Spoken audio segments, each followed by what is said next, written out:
ভারত ছাড়ো আন্দোলনের ঐতিহাসিক স্মৃতি স্মরণ করল কংগ্রেস। 1942 সালের এই দিনে জাতির জনক মহাত্মা গান্ধী ভারত ছাড়ো আন্দোলনের ডাক দিয়েছিলেন।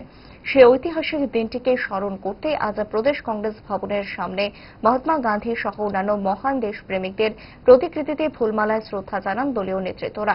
কংগ্রেসের পতাকা উত্তোলনের মধ্য দিয়ে শুরু হয় কর্মসূচি।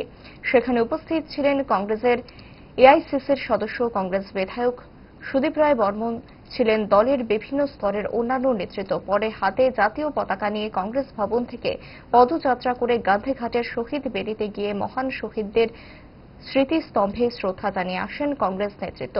এই কর্মসূচি নিয়ে সংবাদ মাধ্যমের মুখোমুখি হয়ে কংগ্রেস বিধায়ক সুদীপ রায় বর্মন জানান, 9ই আগস্ট ভারতবর্ষের ইতিহাসে একটা ঐতিহাসিক দিবস। স্বাধীনতা আন্দোলনে একটা গুরুত্বপূর্ণ দিন। এটা 1942 সালে জাতির জনক মহাত্মা গান্ধী ভারত ছাড়ো আন্দোলনের ডাক দিয়েছিলেন, ব্রিটিশ যেন ভারত ছেড়ে দেয়। এটা সত্যাগ্রহ আন্দোলন, শান্তিপূর্ণ আন্দোলন।